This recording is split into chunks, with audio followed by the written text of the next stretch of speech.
Tyler Brooks essuya la sueur de son front en terminant sa séance de sport matinale à Fort Braxton.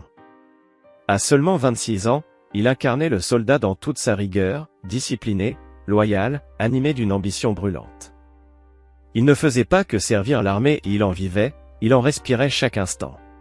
Si vous avez aimé la vidéo, n'oubliez pas de vous abonner à ma chaîne, d'activer les notifications, de laisser un like et un commentaire sous la vidéo. Son grand-père avait combattu en Corée, son père au Vietnam, et Tyler portait cet héritage comme une médaille invisible, gravée dans sa poitrine. Le soleil du matin projetait de longues ombres sur la place d'armes pendant que Tyler consultait sa montre.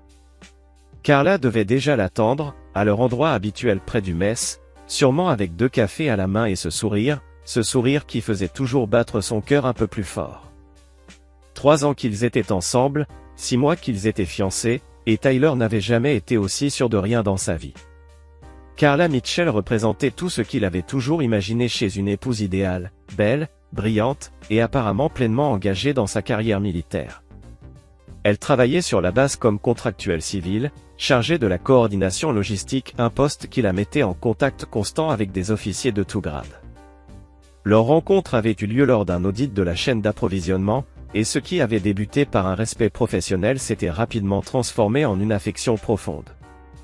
« Tu deviendras général un jour », lui murmurait Carla lors de leur promenade du soir autour de la base.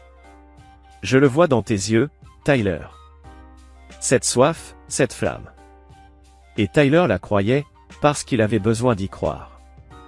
Sa promotion au grade de sergent était arrivée plus tôt que prévu, et ses évaluations étaient irréprochables. Il avait décroché sa licence grâce au programme éducatif de l'armée, et son regard se tournait désormais vers l'école des officiers. Le plan était clair, épouser Carla, grimper les échelons, et construire un héritage militaire qui ferait la fierté de son père. Mais l'ambition de Tyler allait au-delà des grades et des décorations. Élevé par un sous-officier de carrière, il avait appris très jeune que le respect ne s'obtenait pas par des mots, mais par des actes. Son père, le sergent-chef Robert Brooks, était un homme dur, qui manifestait son amour à travers des leçons sur l'honneur, le devoir, et le prix de la faiblesse. Un homme incapable de protéger ce qui est à lui ne mérite pas de le posséder, lui avait dit son père, juste avant de partir pour son ultime mission en Irak. Tyler n'avait que 16 ans lorsqu'il avait regardé le convoi de son père s'éloigner dans un nuage de poussière. 3 mois plus tard, un engin explosif improvisé avait ôté la vie à Robert Brooks et à 2 autres soldats. Le jour même de sa remise de diplôme, Tyler s'était engagé, les plaques militaires de son père autour du cou, animé d'une foi inébranlable. Dans ce monde, la seule vraie monnaie était la force. Alors qu'il marchait vers le mess, Tyler remarqua une agitation inhabituelle autour du bâtiment du commandement. Les véhicules officiels étaient garés en rang impeccable, et les soldats circulaient avec cette rigueur silencieuse qui ne s'exprimait qu'en présence de hauts gradés. La berline noire du colonel Rick Sutherland trônait près de l'entrée principale. Sutherland, diplômé de West Point, avait 15 ans de plus que Tyler et un parcours de guerre impressionnant, 2 missions en Afghanistan, une étoile de bronze à son actif. Il était tout ce que Tyler rêvait de devenir, sûr de lui, décoré, stratégiquement brillant. Le colonel avait déjà remarqué le travail de Tyler, allant même jusqu'à le mentionner positivement lors de réunions de l'état-major. Tyler nourrissait l'espoir que Sutherland devienne un jour son mentor. Carla l'attendait à leur table habituelle, mais quelque chose clochait. Elle tournait nerveusement sa bague de fiançailles autour de son doigt, un geste qu'il ne lui connaissait pas. Son sourire habituel, chaleureux et radieux, avait laissé place à une expression étrange, presque coupable. « Tu es ravissante aujourd'hui », dit-il en se penchant pour l'embrasser. Mais elle tourna légèrement la tête, si bien que ses lèvres effleurèrent à peine sa joue. « Tyler, il faut qu'on parle. » Ces mots résonnèrent en lui comme un coup de poing. Dans son expérience, les conversations qui commençaient ainsi finissaient rarement bien. Il s'assit lentement face à elle, notant qu'elle évitait toujours son regard. « Est-ce que tout va bien ? Tu as l'air. » « J'ai réfléchi à nous, » l'interrompit Carla, sa voix à peine plus forte qu'un souffle. « À notre avenir, à ce que je veux vraiment. » Un froid glacial s'empara de la poitrine de Tyler. « Qu'est-ce que tu veux dire ? » Elle leva enfin les yeux vers lui, et Tyler y vit quelque chose qu'il ne lui connaissait pas, une dureté, une froide lucidité qui la rendait presque méconnaissable. Je veux dire que je ne suis plus sûr qu'on soit fait l'un pour l'autre. Tout autour, le mess bourdonnait de son activité matinale habituelle, mais Tyler avait l'impression que le silence venait de tomber comme une chape de plomb. Il n'y avait plus que eux, et ce vide qui grandissait. Car là, si c'est à cause du calendrier de déploiement. Ce n'est pas à propos des déploiements, Tyler. C'est à propos de la réalité. Sa voix se fit plus assurée, plus ferme. Tu es un homme bien. Mais tu ne vas pas là où moi, je veux aller. Je ne comprends pas. Carla tourna sa bague une dernière fois, puis la glissa hors de son doigt. Elle la posa doucement sur la table, entre eux. Je suis désolé, Tyler. Vraiment. Chapitre 2, le choix du colonel. Tyler fixait la bague posée devant lui. Le diamant brillait sous les néons du mess, presque moqueur. Autour d'eux, les soldats, leurs épouses et leurs enfants poursuivaient leur routine comme si de rien n'était. Ils ignoraient tous que le monde de Tyler était en train de s'effondrer. Il y a quelqu'un d'autre, dit Carla. Et bien que Tyler l'ait soupçonné dès le moment où elle avait commencé à parler, entendre la confirmation fut comme recevoir un éclat d'obus en pleine poitrine. Qui?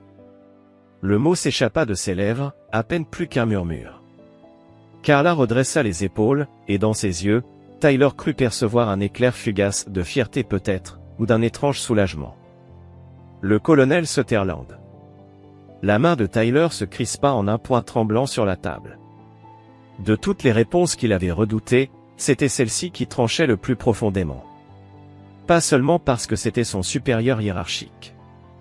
Pas seulement parce que cela faisait de lui un imbécile aux yeux de toute la base. Mais parce que cela confirmait une vérité que Tyler n'avait jamais voulu admettre à son propre sujet, malgré tous ses entraînements, toute sa discipline, il n'était toujours pas assez. Depuis combien de temps? Sa voix restait calme, contrôlée, un art que son père lui avait appris dès l'enfance, ne jamais montrer la moindre faiblesse, surtout pas quand on saigne. 3 mois, répondit Carla, d'un ton clinique, comme si elle annonçait les résultats d'un examen médical. Ça a commencé pendant les réunions d'audit logistique. Il est différent de toi, Tyler. Lui, il avance. Il vise de vraies choses. Tyler encaisse l'information comme on assimile un rapport de terrain en pleine zone de guerre, en compartimentant. Ne pas penser. Ne pas ressentir. Juste traiter les données. 3 mois. Cela voulait dire que c'était arrivé avant sa dernière promotion, avant qu'il commence à faire des plans pour leur mariage, avant même qu'il pose la compte sur cet appartement hors base qu'ils devaient partager. Tu aurais pu me le dire plus tôt. Je ne voulais pas te blesser. L'ironie de cette phrase n'échappa pas à Tyler, mais il ne fit aucune remarque. Il se contenta d'observer le visage de Carla, de scruter les détails qu'il n'avait jamais remarqués auparavant. Le léger mouvement de ses yeux vers le bâtiment du commandement lorsqu'elle croyait qu'il ne regardait pas. La montre discrète mais luxueuse à son poignet est bien au-delà de ce que son salaire de contractuel aurait dû permettre. La trace fine et pâle d'une bague récemment retirée. Il t'a demandé en mariage? Carla hocha la tête. Et pour la première fois depuis le début de leur conversation, elle parut véritablement mal à l'aise. La semaine dernière, dit-elle doucement. Je sais que c'est dur, Tyler, mais, félicitations. Il saisit alors l'écrin contenant la bague de fiançailles pour laquelle il avait économisé pendant si longs mois, le glissa dans sa poche sans un mot. Je vous souhaite beaucoup de bonheur. Carla cligna des yeux, déstabilisée par la sérénité inattendue de sa réponse. Tyler. J'espère qu'on pourra rester amis. Tu sais, on va continuer à se croiser sur la base. Non, dit-il simplement en se levant. On ne se reverra pas. Il s'éloigna sans se retourner. Carla l'appela, mais il n'écouta pas. Il avait appris depuis longtemps que regarder en arrière était un luxe que les soldats ne pouvaient pas s'offrir. Mais alors qu'il traversait la base, Tyler se fit une promesse que son père aurait approuvée, il n'oublierait jamais ce qu'il ressentait à cet instant. Il ne pardonnerait jamais cette trahison. Et un jour, quand il aurait le pouvoir, il les ferait payer. Tous les deux. Les jours suivants défilèrent dans une brume de routine, ponctuée d'une vigilance accrue. Tyler voyait désormais ce qu'il n'avait jamais voulu voir. l'assistante du colonel Sutherland, qui réorganisait l'agenda pour laisser place à des réunions privées. Certains contrats de fourniture signés à la hâte, sans la moindre documentation en règle. Carla, ayant accès à des informations bien au-delà de son niveau d'habilitation. Un matin, juste après la formation, son supérieur direct, le sergent-chef Danny Kowalski, l'attira à l'écart. « Brox. Je sais que c'est dur. Mais tu t'en sors comme un vrai pro. C'est ça qui distingue les vrais soldats des amateurs du week-end. » Tyler hocha la tête. Il appréciait le soutien, mais il comprit le message derrière les mots, toute la base était au courant. Et chacun observait ses réactions, les analysait. Un seul faux pas, une seule perte de contrôle, et sa carrière serait terminée. « Merci, sergent. Je reste concentré sur mes missions. » « C'est bien, continue comme ça. Baisse la tête, fais ton boulot. Ça finira par passer. Il y a d'autres poissons dans la mer. » Mais Tyler n'était pas venu pêcher. Il s'entraînait pour chasser. Chapitre 3, Métamorphose. 6 semaines après la trahison de Carla, Tyler reçut ses ordres pour suivre une formation de leadership avancée à Fort Leavenworth. Une opportunité qui pouvait accélérer sa montée vers le grade d'officier. Mais Tyler soupçonnait l'influence du colonel Sutherland derrière cette affectation. Le tenir éloigné, maintenant que sa liaison avec Carla était officielle, avait du sens. Ça ne dérangeait pas Tyler. La distance lui offrirait une chose précieuse, la perspective. Et la perspective, le pouvoir. La veille de son départ, Tyler était seul dans sa chambre de caserne, vide. Il écrivait dans le journal que son père lui avait offert avant sa dernière mission au Vietnam. Un vieux carnet de cuir, marqué par le temps. Son père lui avait enseigné que les soldats devaient noter non seulement ce qu'ils vivaient, mais aussi ce qu'ils ressentaient. Les émotions sont des renseignements. Les ignorer, c'est commettre les mêmes erreurs 2 fois. Avait écrit Robert Brox dans la première page. Tyler nota avec soin les événements du dernier mois. Il y ajouta son analyse des méthodes du colonel, des motivations de Carla, et des jeux d'influence sur la base qui avaient permis leur liaison. Il décrivit la corruption latente, le troc d'informations et de faveurs comme s'il s'agissait de simples biens de consommation. Mais surtout, il écrivit sur cette clarté glaciale qui s'était installée en lui depuis ce matin à la cafétéria. L'idéaliste qu'il avait été, ce sergent qui croyait encore que le mérite et le travail suffisaient, était mort avec sa fiançaille. Ce qui restait, c'était un homme différent. Plus froid. Plus déterminé. Et infiniment plus dangereux. Fort Leavenworth fut une révélation. Le programme de leadership rassemblait les meilleurs sous-officiers et jeunes officiers de l'armée. Un environnement compétitif, stratégique, saturé de jeux d'influence et de possibilités de réseautage. Tyler s'y épanouit rapidement. Il devint une figure respectée, observée. Son camarade de chambre était un sergent des marines, Miguel Santos. Un vétéran, 3 déploiements, réputé pour son génie tactique. Il avait grandi à Istella, forgé son leadership dans la rue avant de l'exporter sur le champ de bataille. « T'as ce regard », dit Santos un soir, alors qu'ils révisaient un scénario tactique dans leur chambre. « Quel regard ?» Celui d'un type avec une mission. Je l'ai vu chez des gars qu'on avait brûlés. La vraie question, c'est, qu'est-ce que tu vas faire maintenant? Tyler réfléchit avant de répondre. Santos respectait l'honnêteté mais méprisait la faiblesse. Je vais devenir indispensable aux bonnes personnes. Ensuite, je réclamerai ce qui m'est dû. Santos sourit. Voilà un plan que je peux respecter. Souviens-toi juste d'une chose, la vengeance est un plat qui se sert bien mieux, quand on n'a plus de pouvoir que ceux qui vous ont trahi. Et de l'influence. Tyler excellait dans tous les aspects du programme, mais c'était dans l'art de lire les gens et les situations qu'il brillait véritablement. Ses instructeurs soulignaient sa capacité instinctive à repérer les acteurs clés, à comprendre leurs motivations profondes et à se positionner de manière avantageuse dans n'importe quel contexte. Ce qu'eux interprétaient comme un don naturel pour le leadership, Tyler le reconnaissait sous un autre jour, celui d'un chasseur. Un prédateur en apprentissage, affinant ses instincts. Lors d'un exercice sur le terrain simulant un combat urbain, son unité reçut pour mission d'extraire une cible de grande valeur d'un territoire hostile. Tandis que d'autres équipes misaient sur la vitesse et la puissance de feu, Tyler choisit une autre voie. Il passa des heures plongées dans les rapports de renseignement, analysant chaque détail, chaque motif, chaque faille. Son approche était méticuleuse, patiente et d'une efficacité implacable. Résultat, son équipe accomplit l'objectif sans subir la moindre perte, tandis que d'autres unités essuyaient des revers douloureux. À la fin de l'exercice, l'évaluatrice, une colonelle du nom de Patricia, et le prit à part. « Sergent Brox, ce que vous avez démontré aujourd'hui, c'est une pensée tactique d'exception. Vous avez ce don rare, celui de percevoir le champ de bataille dans son ensemble, pas seulement votre morceau du puzzle. » Colonel et n'était pas une inconnue dans les cercles militaires, vétérane décorée, diplômée de West Point et de Harvard, en pleine ascension vers le haut commandement, avec des rumeurs persistantes d'une affectation imminente au Pentagone. Elle représentait, Tyler le nota avec une précision clinique, tout ce que Carla prétendait rechercher chez un homme: intelligence, ambition, et une trajectoire certaine vers les plus hauts rangs militaires. « Merci, madame, répondit-il avec une retenue mesurée. Je crois en l'importance de comprendre l'environnement opérationnel dans sa globalité. C'est exactement ce genre de réflexion qui remporte les guerres, dit-elle avec un sourire énigmatique.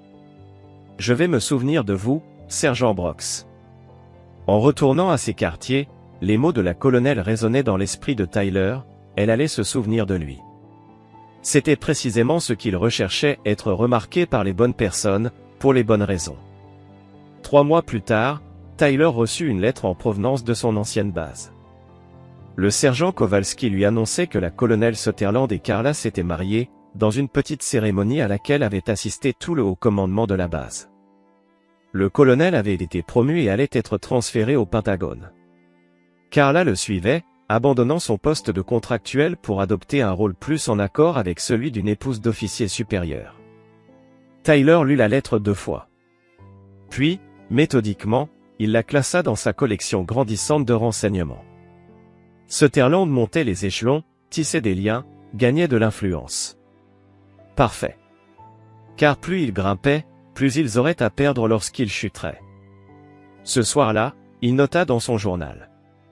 L'ennemi a révélé sa position. Maintenant, je sais où le trouver. Chapitre 4 Alliance stratégique. 2 ans après avoir terminé son entraînement de leadership avancé, Tyler Brox se tenait au garde-à-vous dans le bureau de la colonelle Patricia et au Pentagone. Il recevait sa promotion au grade de sergent-chef. Mais cette cérémonie différait des traditionnels rituels militaires. Elle était intime, empreinte de signification, bien au-delà de l'ajout d'un chevron à son uniforme. Repos, sergent-chef, dit sa voix chargée de l'autorité que lui conférait sa récente promotion au grade de colonel à part entière. Fermez la porte. Prenez place. Depuis 8 mois, Tyler travaillait comme adjudant-chef de haie. Ce poste lui offrait un accès sans précédent au plus haut niveau de la planification stratégique militaire. Mais plus important encore, il observait et apprenait les dynamiques de pouvoir qui régissaient les carrières, les promotions, et même les politiques militaires.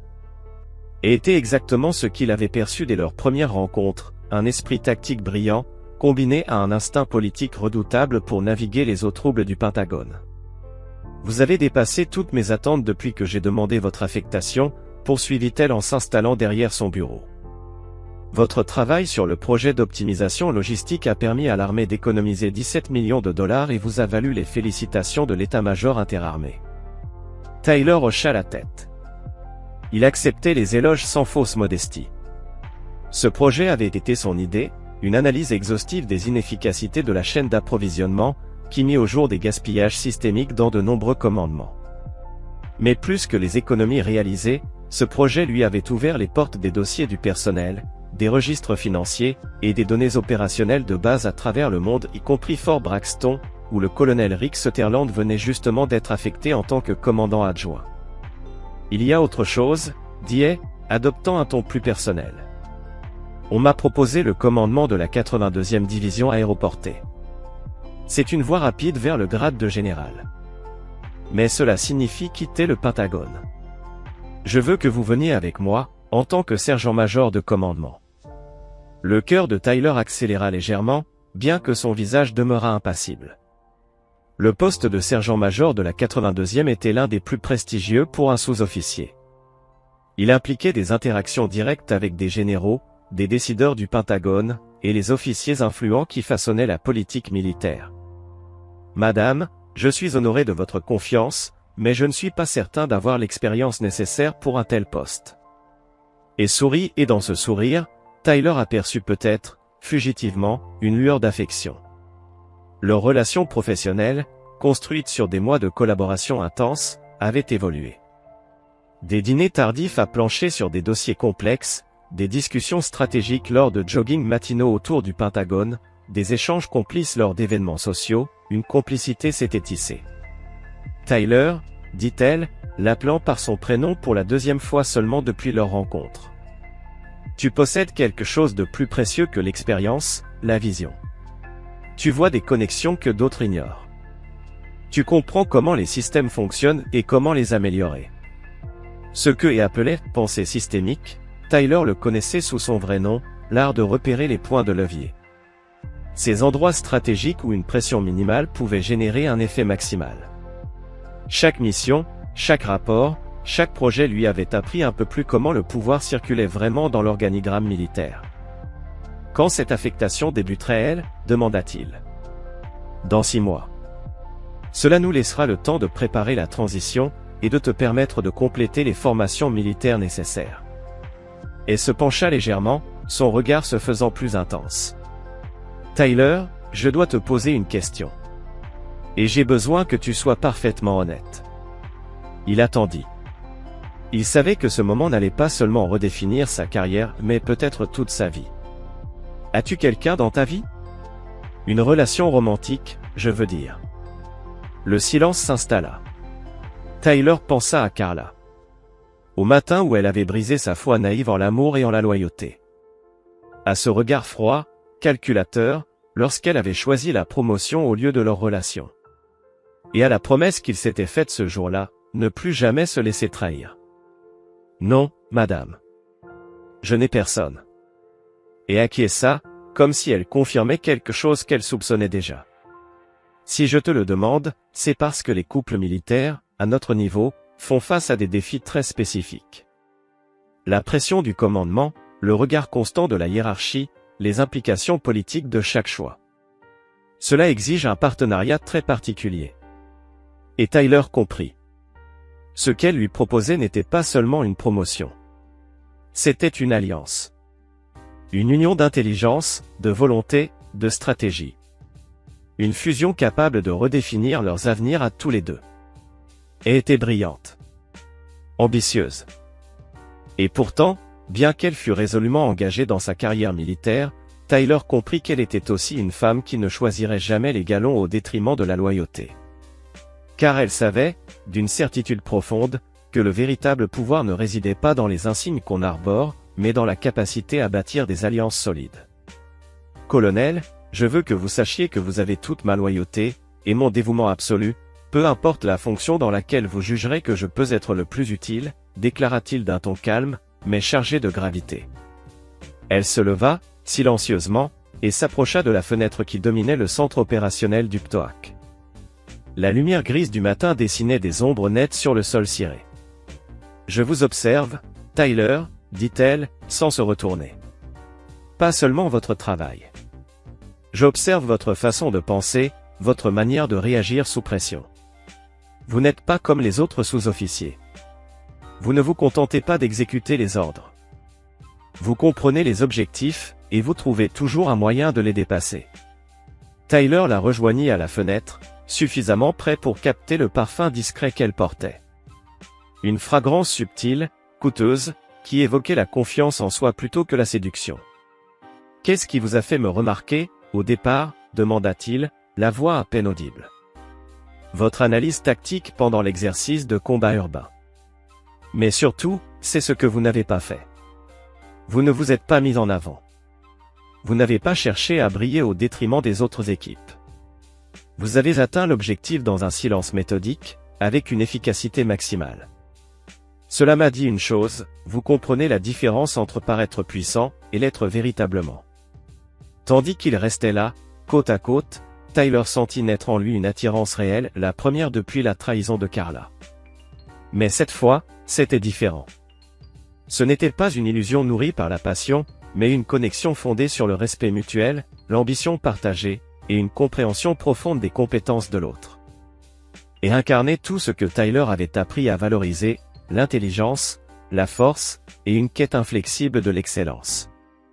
Patricia, dit-il soudainement, l'appelant volontairement par son prénom, je veux que tu saches que peu importe ce qui pourrait naître entre nous, professionnellement ou personnellement, cela ne compromettra jamais notre mission, ni nos responsabilités. Elle se tourna vers lui, et dans ses yeux, Tyler vit quelque chose qui lui rappela pourquoi il avait choisi, autrefois, de servir. C'était cette lueur. La reconnaissance silencieuse de deux êtres qui comprennent le poids du devoir, et le prix du commandement. J'espérais que tu dirais ça, répondit-elle. Parce que j'ai le sentiment que nous allons tout changer. Chapitre 5 L'union parfaite. 18 mois plus tard, le brigadier général Patricia épousa le sergent-chef Tyler Brooks lors d'une cérémonie qui fit les gros titres dans toutes les publications militaires du pays. Le mariage d'un officier général avec un simple sous-officier était suffisamment rare pour faire parler. Mais ce fut leur partenariat professionnel, fondé sur une admiration réciproque, qui captura véritablement l'imagination d'une communauté militaire souvent cloisonnée par une hiérarchie rigide. Juste quelques semaines avant le mariage, Tyler avait achevé sa formation d'officier et avait été nommé sous-lieutenant. Une progression soigneusement orchestrée paraît afin d'éviter les complications politiques. Rien n'avait été laissé au hasard, sa nomination juste avant les noces permettait à leur union d'être perçue non comme une transgression, mais comme un mariage entre deux officiers. La cérémonie se tint à la Hall-Post chapelle de Fort Mayer, avec une garde d'honneur composée de soldats de la 82e division aéroportée et du 3e régiment d'infanterie. L'uniforme bleu de cérémonie de Tyler était impeccable, sa posture irréprochable. Mais ce ne fut ni sa tenue ni sa prestance qui impressionnèrent l'élite militaire venue nombreuse. C'était son intelligence manifeste, et cette assurance calme qu'il dégageait. Le mari de Patricia n'est pas ce à quoi je m'attendais, confia le général William Morrison, chef d'état-major de l'armée, lors de la réception. Ce n'est clairement pas qu'un joli uniforme. Tyler avait passé des mois à se préparer pour ce moment. Il avait étudié les carrières et les personnalités de chaque officier supérieur présent à leur mariage. Il savait que son union avec Patricia faisait de lui un objet d'attention et de jugement au sein des hautes sphères de l'armée. Pendant leur lune de miel en Europe, Patricia lui confia une information qu'il espérait entendre depuis longtemps. Rick Sutherland a été affecté au Pentagone, lui dit-elle alors qu'il marchait le long de la Seine, à Paris. Il va diriger la division de planification stratégique. C'est une promotion significative. Tyler acquiesça, traitant l'information avec la même rigueur analytique qu'il réservait aux renseignements de terrain. La montée de Sutherland était prévisible. Il avait les bonnes connexions, l'expérience de combat adéquate, et les instincts politiques nécessaires pour survivre dans la jungle du Pentagone. Mais surtout, cette affectation signifiait qu'il serait désormais en contact régulier avec Patricia, et donc avec Tyler. « Et sa femme ?» demanda-t-il d'un ton désinvolte. « Carla. Elle s'est adaptée au rôle. Très impliquée dans les bonnes associations, active au sein du cercle des épouses d'officiers. De ce que j'entends, elle est tout à fait à l'aise dans son rôle de femme de colonel. » Tyler classa cette information avec soin. Depuis des mois, il collectait des données sur son ancienne fiancée et son mari. Carla, comme il l'avait anticipé, avait appris à manœuvrer dans la haute société militaire, exploitant chaque opportunité pour renforcer son influence. Mais ce que ni Carla ni Sutherland ne savaient, c'était que Tyler les surveillait avec la précision d'un analyste du renseignement. Il connaissait la situation financière de Rick, ses alliances professionnelles, ses fragilités politiques.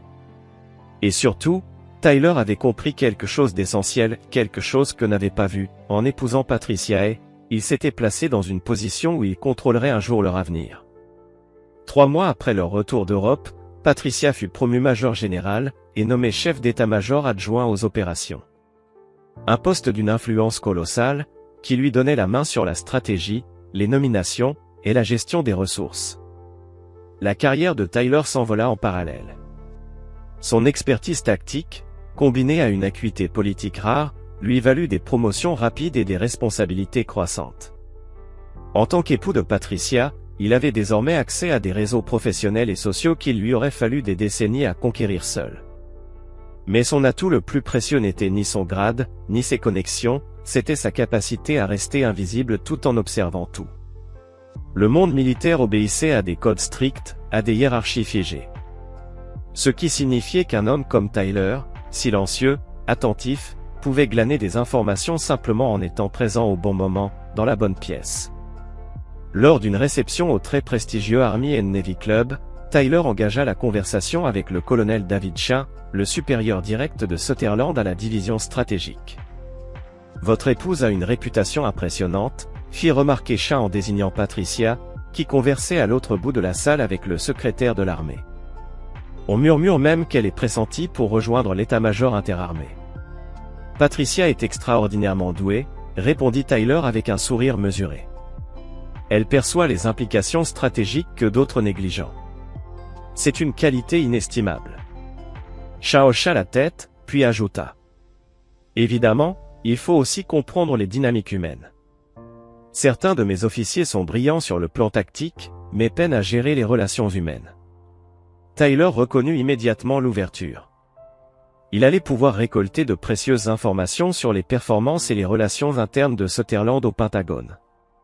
Cela doit être particulièrement délicat avec des personnalités fortes, ou des objectifs conflictuels, non, demanda-t-il, feignant la curiosité. Exactement. Prenez Rick Sutherland. Officier brillant, vétéran décoré. Mais il a tendance à percevoir la planification stratégique comme une compétition, plutôt qu'une coordination. Tyler enregistra ce diagnostic mentalement. Ambitieux, impatient, peu coopératif, Rick devenait de plus en plus prévisible. À mesure que la soirée avançait, Tyler remarqua l'arrivée de Carla, entourée d'un groupe d'épouses d'officiers. Elle avait beaucoup changé depuis leur jour à Fort Braxton. Ses vêtements étaient plus luxueux, sa démarche plus assurée, ses manières plus raffinées. Elle naviguait dans la salle avec l'aisance calculée de quelqu'un qui maîtrisait l'art de la représentation. Il l'observa sans émotion, comme un agent analyse une cible, ses gestes, ses interactions, ses sourires. Carla, clairement, avait compris que la carrière d'un conjoint pouvait être aussi stratégique que le palmarès militaire d'un soldat. Et puis, enfin, elle le vit. Son visage se figea. Son sourire s'éteignit. Et son teint, brusquement, devint livide. Et à cet instant précis, Tyler vit une lueur de peur authentique traverser le regard de Carla. Ce n'était pas une peur née de sa présence physique, non. Ce qu'elle venait de réaliser, avec une clarté soudaine, c'est que la dynamique entre eux avait irrémédiablement changé. Tyler n'était plus le jeune sergent qu'elle avait balayé d'un revers de main en quête d'une meilleure opportunité.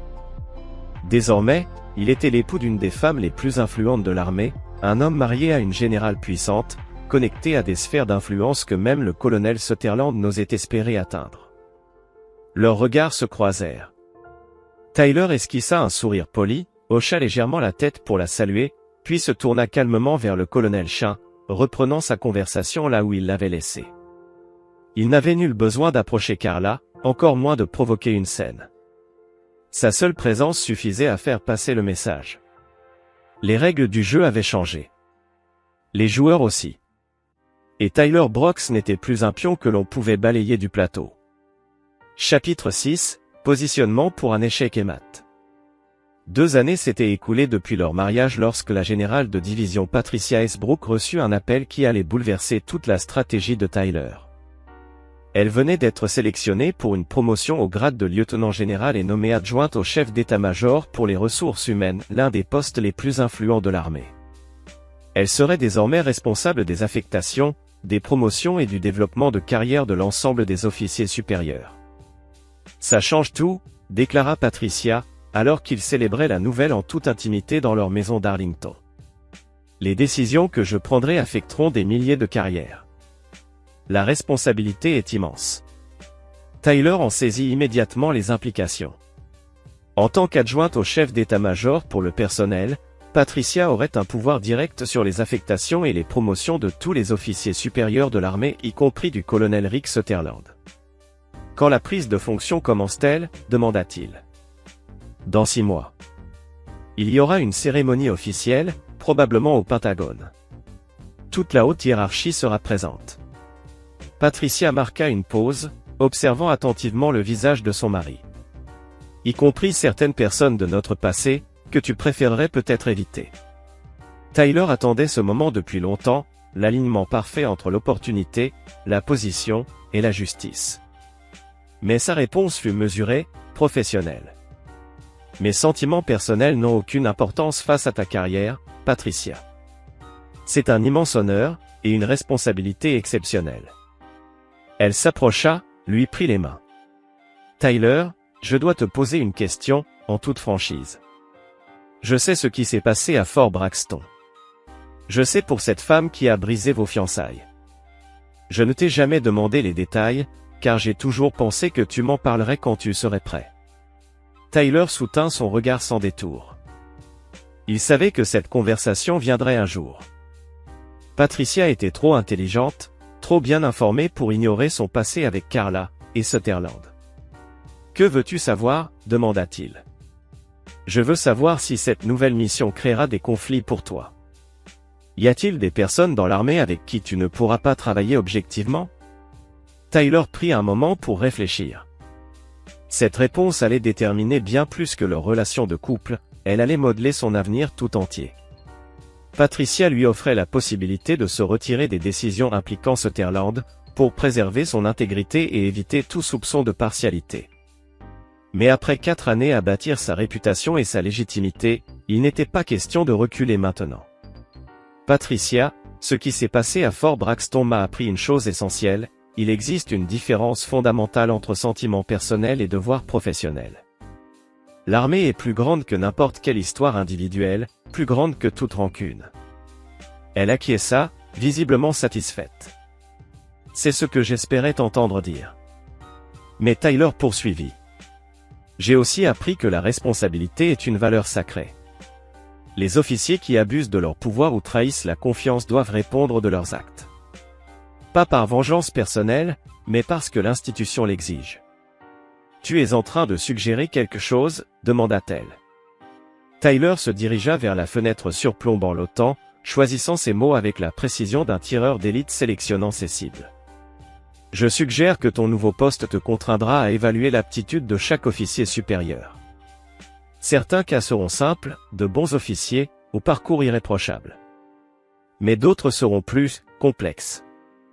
Patricia vint le rejoindre à la fenêtre. Complexe ? Dans quelle mesure ? Certains ont progressé grâce à leur réseau politique, non à leur mérite. D'autres ont pris des décisions guidées par l'intérêt personnel, au mépris des valeurs de l'armée.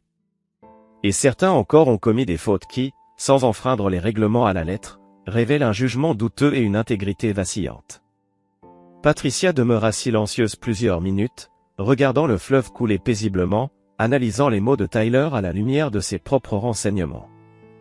Il y aura un dîner militaire officiel le mois prochain, dit-elle finalement. Un gala pour célébrer l'anniversaire de l'armée, organisé par le secrétaire lui-même. Tous les hauts gradés seront présents, accompagnés de leurs conjoints. Ce sera mon premier événement officiel dans mon nouveau rôle. Un frisson familier d'anticipation glacée parcourut l'échine de Tyler. La même sensation qu'il éprouvait lors des exercices tactiques, lorsque chaque élément d'une opération complexe s'emboîtait parfaitement. Le colonel Sutherland et son épouse seront-ils présents ? Très probablement. La division de planification stratégique joue un rôle central dans la cérémonie. Patricia se tourna vers lui, le regardant droit dans les yeux. Est-ce que ce sera un problème ? Tyler sourit. Et dans l'éclat de ce sourire, Patricia retrouva ce qui l'avait tant séduite chez cet homme mystérieusement dangereux. Non, répondit Tyler.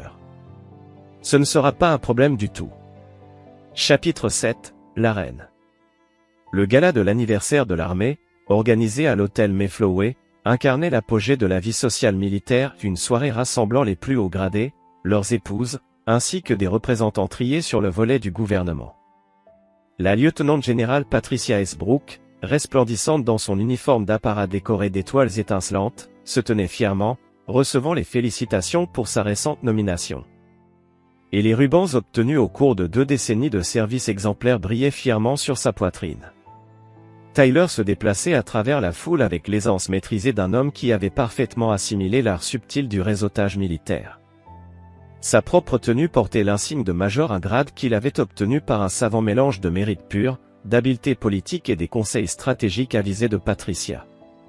Mais plus important encore, il arborait cette confiance silencieuse propre à ceux qui savent exactement où il se situe dans la hiérarchie complexe d'une salle remplie de pouvoir. La grande salle résonnait d'un brouhaha continu, un murmure vibrant de conversations stratégiques, de changements de personnel et de spéculations sur les implications politiques des décisions récentes du Pentagone. Tyler écoutait tout cela sans en avoir l'air, enregistrant mentalement des informations précieuses sur les rivalités, les alliances naissantes et les opportunités latentes. Mais son attention principale était dirigée vers 2 invités spécifiques, qui n'étaient pas encore arrivés. Major Brox l'interpella le général William Morrison, chef d'état-major de l'armée. Je voulais vous féliciter personnellement pour votre travail sur l'initiative de modernisation logistique. Vos recommandations ont été mises en œuvre dans 3 commandements majeurs. Tyler accepta les éloges avec l'humilité appropriée. Mais il savait pertinemment que cette reconnaissance publique de la part de Morrison servait plusieurs objectifs. Elle asseyait la crédibilité de Tyler au sein du cercle restreint des hauts responsables militaires, validait le jugement de Patricia dans son soutien à ses projets, et rappelait subtilement à chacun que le mari du général avait lui-même une stature imposante. Merci, monsieur. Je suis convaincu que les améliorations d'efficacité profitent à tous les niveaux de l'organisation. On dirait un vrai officier d'état-major, répondit Morrison avec approbation. Votre épouse m'a dit que vous envisagiez de poursuivre des études supérieures. Harvard? Mi? J'explore des options qui renforceraient ma capacité à contribuer aux efforts de modernisation de l'armée, répondit Tyler, volontairement évasif. Il avait appris que les véritables stratèges du Pentagone ne dévoilent jamais la totalité de leurs plans. Alors que Morrison passait à d'autres discussions, Tyler perçut un subtil changement dans l'énergie ambiante de la pièce. Le colonel Rick Sutherland venait d'arriver, accompagné de son épouse. Leur entrée attira aussitôt l'attention des officiers de la division de planification stratégique et de leur cercle social. Tyler les observa avec détachement, presque cliniquement, analysant les transformations que 4 années avaient façonnées. Sutherland paraissait prospère et confiant, son uniforme impeccable, son allure révélant un homme à l'aise dans sa position et confiant dans son avenir. Il naviguait dans la foule avec le charme naturel de ceux qui avaient dompté les codes de la politique du Pentagone. Carla, elle, avait connu une métamorphose encore plus spectaculaire. De simple contractuelle sur base, elle était devenue une épouse influente de haut gradé. Robe de soirée luxueuse, coiffure impeccable réalisée par des professionnels, et ce sourire parfaitement étudié, celui d'une femme qui savait que la carrière de son mari dépendait aussi de ses talents sociaux. Elle circulait dans la salle avec une aisance impressionnante, se souvenant des prénoms, demandant des nouvelles des enfants, faisant preuve de ce genre d'instinct politique qui forge ou brise des carrières. Tyler ne ressentit aucune émotion à les voir. Le jeune sergent, autrefois anéanti par leur trahison, avait disparu. Il avait laissé place à un homme qui savait que la vengeance ne se nourrissait pas de colère, mais de précision. « Ils sont là », murmura Patricia, apparaissant à ses côtés. Elle avait remarqué son regard posé sur les nouveaux arrivants. « Je les vois. Tu es prête ?» Il se tourna vers sa femme, à nouveau frappé par sa prestance. Patricia Esbrook incarnait tout ce que Carla avait prétendu rechercher chez un partenaire, brillante, accomplie, farouchement dévouée à l'excellence. Mais bien au-delà de cela, elle comprenait que les véritables partenariats se construisaient sur le respect mutuel et non sur le calcul opportuniste. « J'attends ce moment depuis 4 ans. » Patricia scruta son visage, y retrouvant cette concentration glacée qui l'avait captivée, des années auparavant, lors d'un exercice de combat urbain. « N'oublie pas que nous sommes ici pour représenter les valeurs et les traditions de l'armée. Quoi qu'il se passe ce soir, cela doit refléter dignement l'institution que nous servons. » « Bien sûr, » répondit Tyler. « Je ne ferai jamais rien qui puisse compromettre ta position, ni celle de l'armée. » Ce que Tyler ne dit pas et n'avait pas besoin de dire, c'est que les attaques les plus dévastatrices sont souvent celles qui semblent parfaitement appropriées et professionnelles. Au fil de la soirée, Tyler et Patricia remplirent leurs obligations sociales avec une efficacité redoutable. Ils discutèrent de politique avec les agents de liaison du Congrès, de stratégie avec les autres généraux, et d'initiatives de modernisation avec des entrepreneurs de la défense. Mais Tyler gardait aussi un œil attentif sur les déplacements de Sutherland et Carla, surveillant leurs conversations, observant leurs interactions avec les figures clés du pouvoir. Lors du dîner officiel, Tyler se retrouva assis à une table entourée d'officiers de la division stratégique et de leurs conjoints. La conversation s'articulait autour des dernières opérations de l'armée, des changements de personnel, et des spéculations sur les futures affectations. Rick a fait un travail exceptionnel dans les réformes de la planification stratégique, commenta le colonel David Shinn, superviseur direct de Sutherland. Sa capacité à synthétiser des exigences opérationnelles complexes a impressionné tout le monde au Pentagone. Tyler écouta avec un intérêt de façade, tout en captant les dynamiques subtiles autour de la table.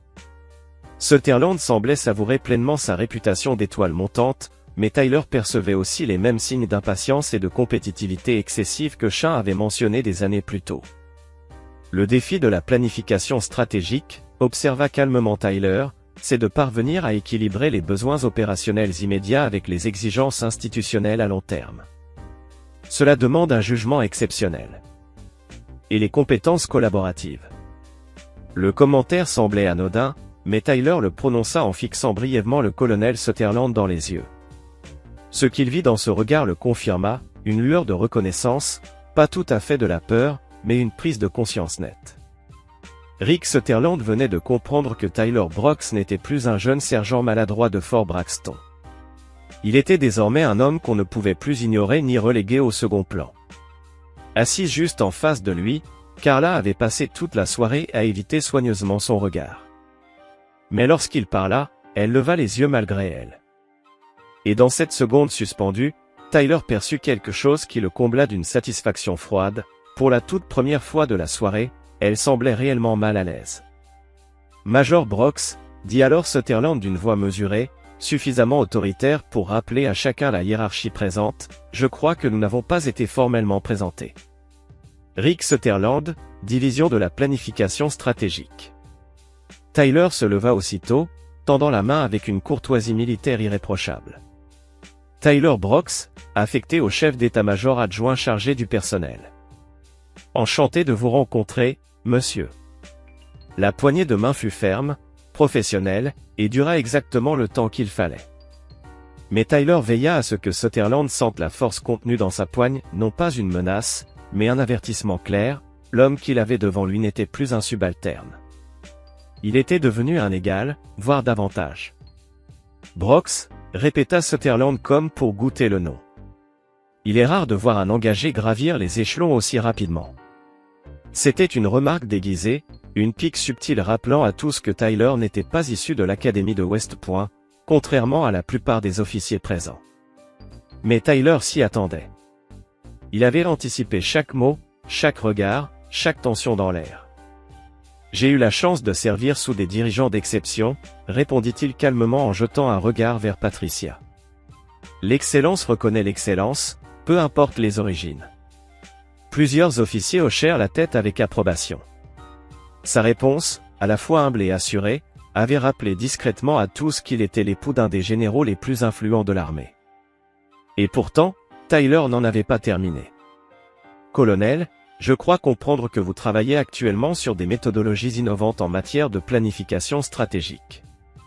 J'aimerais beaucoup entendre votre point de vue sur la manière dont les affectations de personnel pourraient mieux soutenir les objectifs opérationnels. » La question était posée avec un calme professionnel, mais elle établissait clairement le nouveau cadre de leur relation. Désormais, c'était Tyler qui détenait un pouvoir d'influence sur les affectations. Il pouvait avoir un impact direct sur la trajectoire de carrière de Sutherland. Tandis que ce dernier commençait à expliquer ses innovations, Tyler l'écoutait avec une attention apparente. Mais en réalité, il planifiait déjà la prochaine phase de sa soirée savamment orchestrée. Chapitre 8, la révélation. Après le dîner, alors que le programme officiel débutait avec des discours des hauts gradés, Tyler s'éclipsa discrètement pour une brève conversation avec le général Morrison. En apparence, il ne s'agissait que d'un jeune officier cherchant des conseils auprès d'un vétéran. Mais l'heure et l'endroit avaient été minutieusement choisis pour assurer une visibilité maximale. Major Brox, déclara Morrison d'une voix forte qui résonna sous les plafonds de la salle de bal, votre épouse m'a dit que vous travaillez sur l'optimisation des affectations de personnel. C'est exactement le type de réflexion innovante dont nous avons besoin. Merci, mon général.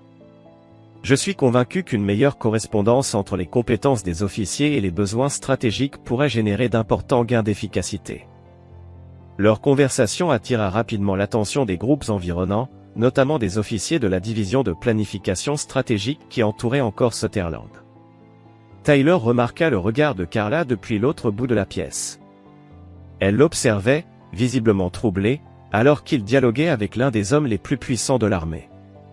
J'aimerais que vous présentiez vos propositions au comité des chefs d'état-major le mois prochain, poursuivit Morrison.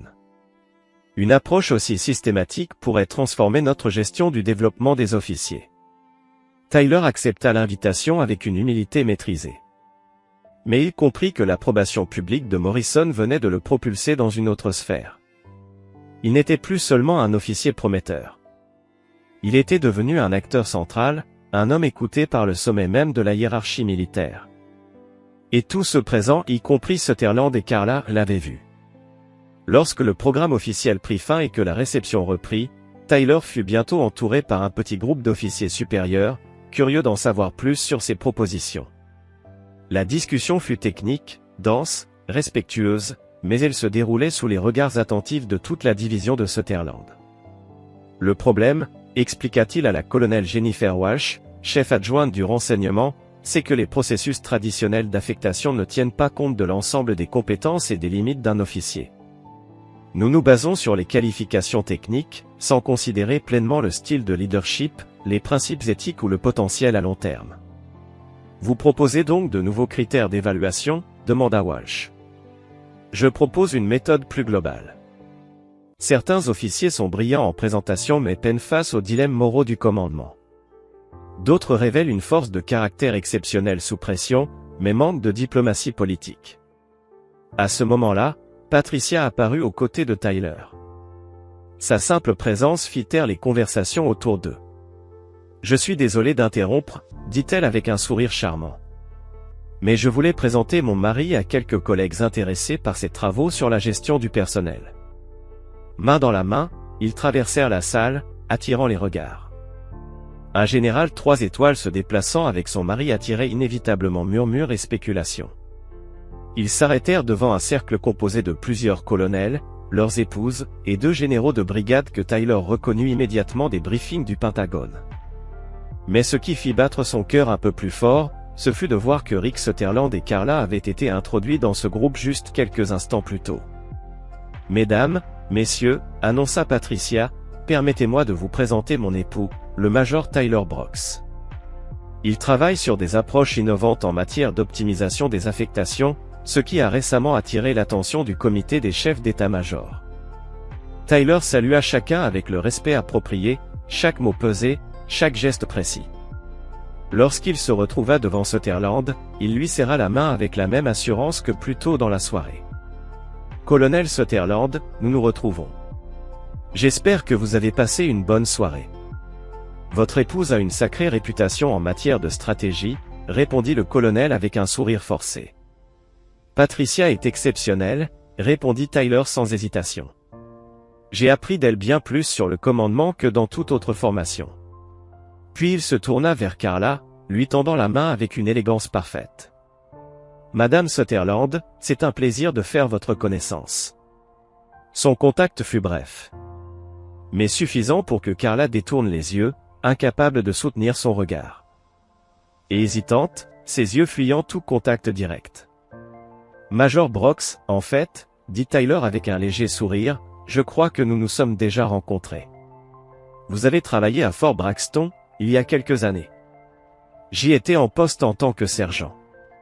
La question avait été posée avec une innocence étudiée, mais Tyler ne manqua pas de remarquer comment le visage de Carla pâlit brusquement, et comment l'expression du colonel Sutherland se modifia, presque imperceptiblement. Oui, j'y ai travaillé brièvement, réussit à articuler Carla, la voix tendue. Le monde est petit, commenta simplement Tyler. La communauté militaire est plus interconnectée qu'on ne le croit. Patricia, qui observait l'échange avec la lucidité stratégique qui avait fait d'elle une générale respectée, comprit aussitôt qu'un échange significatif venait de se produire. Elle n'en saisissait pas encore toute la portée, mais elle avait une confiance absolue dans le jugement de Tyler et dans sa manière de se positionner avec précision. Tyler possède une mémoire exceptionnelle pour les détails, fit remarquer Patricia. C'est l'une des qualités qui le rendent si efficace dans l'analyse du personnel. Le général de brigade Robert Martinez, un collègue de Patricia au Pentagone, rejoignit alors la conversation, manifestement intéressé par le travail de Tyler. Major Brox, il paraît que vous développez de nouvelles approches pour l'évaluation des officiers. C'est plus que bienvenu, surtout face aux décisions difficiles que nous devons prendre sur les affectations à haut niveau. Tyler hocha la tête avec le calme d'un professionnel. Général, je crois qu'une évaluation réellement complète doit examiner l'historique entier d'un officier, et pas seulement sa performance récente. Parfois, des schémas apparaissent, des éléments invisibles à première vue. Quel genre de schéma ? Demanda le général Martinez, l'air intrigué. La cohérence éthique sous pression. La manière dont une personne prend des décisions quand ses intérêts personnels entrent en conflit avec ses responsabilités professionnelles. Ou encore sa capacité à rester loyal envers l'institution quand des opportunités d'ascension personnelle se présentent. Tyler exposait calmement sa vision, en soutenant le regard du général Martinez. Mais, en même temps, il observait attentivement la réaction du colonel Sutherland. Il remarqua que la mâchoire du colonel s'était serrée, très légèrement. Et Tyler comprit, Sutherland venait de réaliser que cette conversation n'avait rien de fortuit. Ce sont des qualités complexes à évaluer objectivement, fit observer le colonel Walsh. C'est vrai, admit Tyler. Mais elles se révèlent souvent à travers des incidents précis, des décisions concrètes. Comme lorsqu'un officier doit choisir entre un avantage personnel et l'intégrité de l'institution. Ces instants définissent bien mieux le caractère qu'une simple évaluation formelle. Carla bougea sur place, mal à l'aise. Son regard allait de Tyler à son mari. Elle comprenait, peu à peu, que la présence de Tyler à cette réception n'avait rien de fortuit, et que ses questions apparemment anodines sur Fort Braxton étaient tout sauf innocentes. « J'aimerais beaucoup voir votre méthodologie », déclara le général Martinez. « Les décisions que nous prenons à notre niveau ont un impact considérable sur l'efficacité de l'armée. »« Bien sûr, mon général. Je serais ravi de vous présenter un exposé détaillé. » Tyler marqua une pause, puis ajouta, « Je pense que vous découvrirez qu'une analyse approfondie des antécédents peut révéler des éléments invisibles dans les processus d'évaluation classiques. » À mesure que la conversation avançait, Tyler vit Patricia le fixer avec une compréhension croissante. Elle commençait à percevoir la minutieuse orchestration qui se cachait derrière ce qui, à première vue, semblait n'être qu'un simple échange. Et dans son regard, Tyler crut déceler une forme d'admiration pour la sophistication de son approche. Mais le moment le plus important de la soirée n'était pas encore arrivé. Chapitre 9, Échecs et maths. À exactement 22h30, alors que la réception touchait à sa fin et que les officiers supérieurs commençaient à prendre congé, le général Morrison s'approcha du groupe où Tyler discutait des méthodologies d'évaluation du personnel. « Mesdames et messieurs, » annonça Morrison d'une voix posée, avant de conclure cette soirée, « j'ai une annonce qui, je pense, retiendra toute votre attention. » Le murmure des conversations s'éteignit aussitôt. L'un des plus hauts gradés de l'armée venait de demander l'attention générale. Comme beaucoup d'entre vous le savent, nous avons mené une révision approfondie de l'efficacité de la planification stratégique dans tous les grands commandements. Cette révision a révélé plusieurs opportunités d'amélioration importantes. Mais elle a aussi soulevé certaines questions concernant les actuelles affectations de commandement. À côté de lui, Tyler sentit Patricia se raidir légèrement. Elle avait compris que l'annonce de Morrison allait dans une direction capitale. La recherche du Major Brock sur l'évaluation du personnel a été déterminante dans cette analyse, poursuivit Morrison. Son travail nous a permis de mieux comprendre comment les décisions d'affectation impactent l'efficacité opérationnelle et l'intégrité institutionnelle. Le visage de Sutherland s'était figé. C'était l'expression d'un officier expérimenté qui sentait le danger approcher, sans pouvoir encore en identifier ni l'origine, ni la cible. Sur la base de cette analyse approfondie, déclara Morrison, nous avons pris certaines décisions concernant les affectations de haut niveau. Ces décisions seront rendues publiques la semaine prochaine. Cependant, je souhaitais informer en avant-première nos collègues de la division de planification stratégique de changement qui les concerne directement. Tyler demeura parfaitement calme en apparence. Mais à l'intérieur, il éprouvait une satisfaction glacée. L'opération méticuleusement planifiée atteignait enfin son apogée. Colonel Sutherland, dit Morrison en se tournant vers lui, vous recevrez lundi de nouveaux ordres d'affectation. Nous vous transférons à Fort Leonard Wood, au poste de chef d'état-major adjoint pour une brigade du génie de combat. L'annonce s'abattit sur le groupe comme un coup de tonnerre. Fort Leonard Wood était un commandement réel, mais il était géographiquement isolé, et son importance opérationnelle était limitée par rapport à un poste au Pentagone. Plus grave encore, cette affectation représentait clairement une rétrogradation sur la trajectoire qui devait mener Sutherland au grade de général. Mon général, dit Sutherland d'une voix contenue, puis-je demander ce qui a motivé cette décision? Le visage de Morrison resta professionnel, mais son ton était sans appel. Notre analyse a indiqué que la division de planification stratégique bénéficierait d'un leadership doté de compétences et d'expériences différentes. Le nom de votre remplaçant sera annoncé très prochainement. Tyler observa Carla, qui serrait désormais le bras de son mari, son visage exprimant une vérité brutale, leur vie, si soigneusement construite, était en train de s'effondrer sous leurs yeux.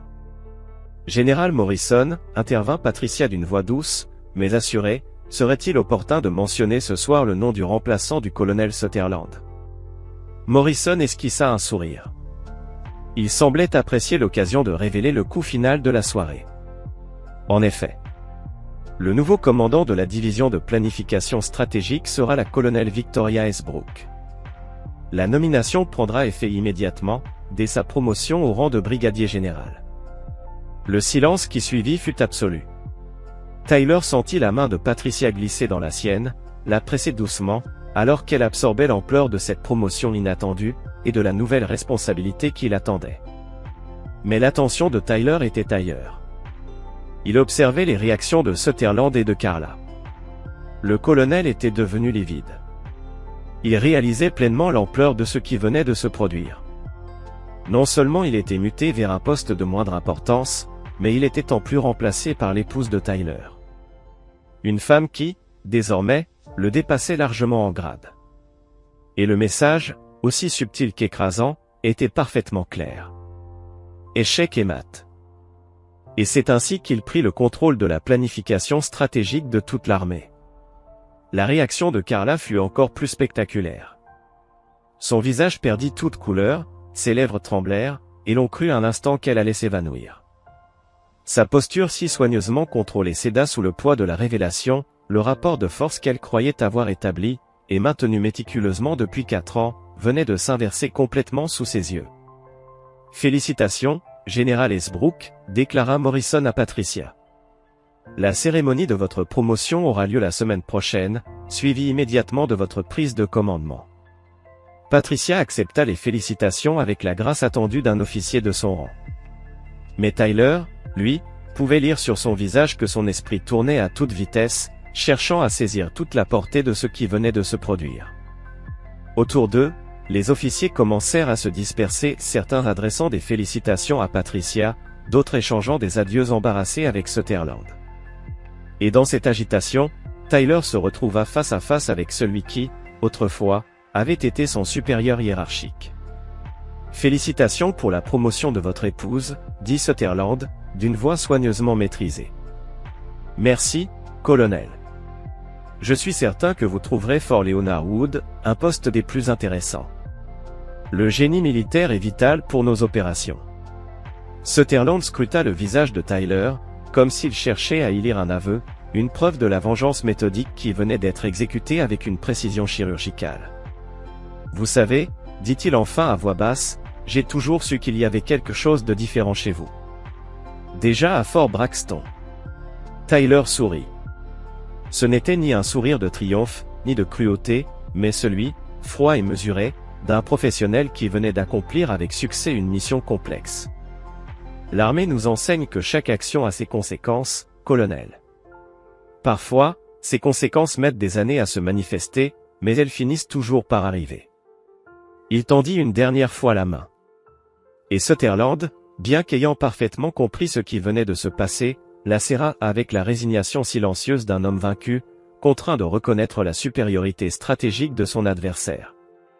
Alors que Rick Sutherland et Carla quittaient la salle de réception, Tyler entendit la voix paniquée de Carla monter. « Rick, comment cela a-t-il pu arriver? Comment avons-nous pu ne rien voir venir ?» La réponse de Sutherland fut trop basse pour être entendue. Mais Tyler n'en avait pas besoin. Il savait exactement ce que pensait le colonel. Il l'avait sous-estimé. Ils avaient cru que Tyler Brooks n'était qu'un obstacle facilement contournable, incapable de représenter une menace sérieuse. Ils n'avaient jamais compris qu'il faisait face à un homme qui considérait chaque revers comme une source d'information, et la patience comme une arme. Patricia rejoignit Tyler alors qu'ils observaient leurs anciens adversaires franchir les portes du grand salon. « Quand as-tu planifié tout ça ?» demanda-t-elle doucement. « Je ne l'ai pas planifié, » répondit-il avec sincérité. « J'ai simplement su me positionner, pour reconnaître les opportunités quand elles se présentaient. » Elle le regarda longuement, découvrant pour la première fois toute l'étendue de ses capacités, la profondeur de son engagement, et la froide détermination avec laquelle il réglait ses comptes. « Tu ne m'as jamais raconté toute l'histoire de Fort Braxton. Tu n'avais pas besoin de tout savoir. Tu avais besoin de savoir que j'étais entièrement loyal. À toi. Et à notre mission. » En marchant vers leur voiture, Patricia repensa aux événements de la soirée et au rôle joué par son mari dans cette orchestration méticuleuse. Elle avait toujours su que Tyler était exceptionnel. Mais ce soir, elle avait découvert une stratégie de long terme à la fois brillante et impitoyable. « Est-ce que tu es satisfait, maintenant ?» demanda-t-elle. Il s'était arrêté sur les marches de l'hôtel, surplombant Washington DC, cette ville où le pouvoir s'acquérait, se maniait et se perdait par la maîtrise du temps et de la précision. « Satisfait n'est pas le mot juste, » répondit enfin Tyler. « Justifié serait plus approprié. Certaines trahisons exigent des comptes. Même si cela prend des années. » Patricia hocha la tête. Elle reconnaissait désormais la vérité dans les mots de son mari et la perfection de sa victoire.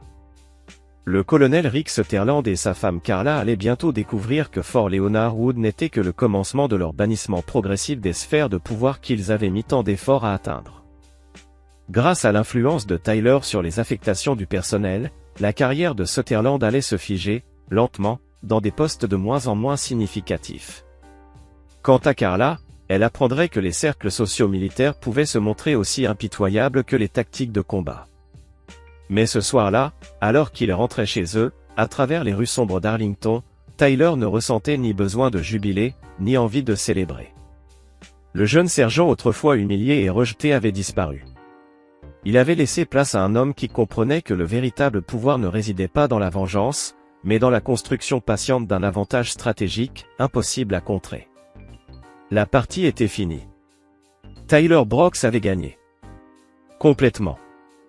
Définitivement. Et à la différence de ses ennemis, il n'oublierait jamais les leçons que cette victoire lui avait apprises, sur la loyauté, la patience, et le prix de la trahison. Épilogue 6 mois plus tard. La générale de brigade Victoria S. Brooke présida sa première conférence de planification stratégique en tant que commandante de division. Cette réunion réunit les esprits les plus brillants de l'armée pour discuter de modernisation, d'efficacité, et des besoins opérationnels futurs. Le major Tyler Brooks y présenta son système global d'optimisation du personnel devant un parterre de généraux, de colonels et de hauts responsables du Pentagone. Sa présentation fut acclamée unanimement et adoptée pour une mise en œuvre à l'échelle de toutes les branches de l'armée. Durant la pause, Tyler reçut un message d'un numéro inconnu. « Tu as gagné. J'espère que tu es heureux. » Il effaça le message sans répondre. Il n'avait aucune intention d'ouvrir la moindre conversation avec Carla Sutherland, désormais confinée sur une base de génie militaire dans le Missouri, regardant la carrière de son mari se déliter lentement sous le poids d'une mise à l'écart soigneusement orchestrée. Tyler Brooks avait compris une vérité que son père aurait approuvée: les soldats les plus puissants ne sont pas ceux qui mènent les batailles les plus bruyantes, mais ceux qui planifient les campagnes les plus longues et les exécutent avec patience, précision et sans la moindre pitié envers ceux qui les trahissent. La guerre était terminée. La victoire, totale.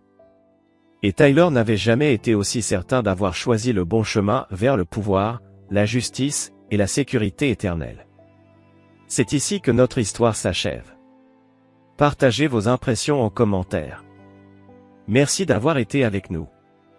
Si cette histoire vous a plu, abonnez-vous à notre chaîne. Cliquez sur la vidéo qui s'affiche à l'écran. Et on se retrouve très bientôt. This is the song that goes through my cat's head when she's dry heaving under my carpet.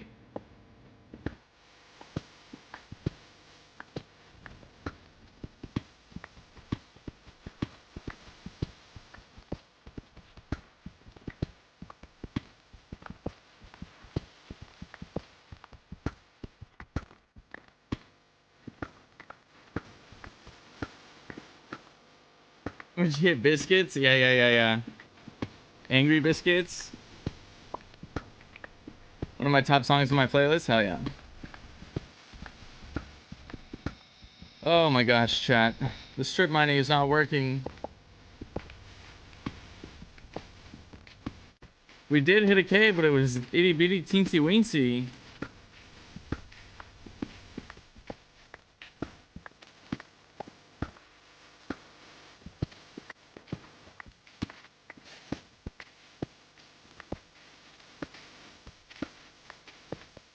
It's crazy, dude. I'm getting diamond armor before iron armor.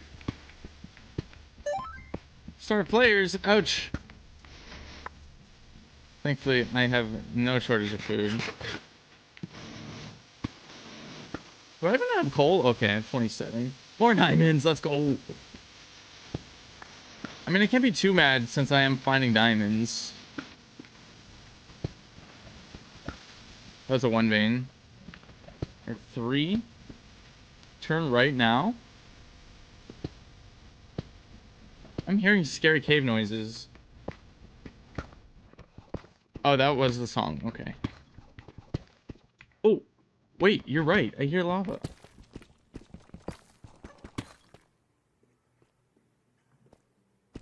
Oh, yeah. There's something over here. Oh, shit. I'm x-raying.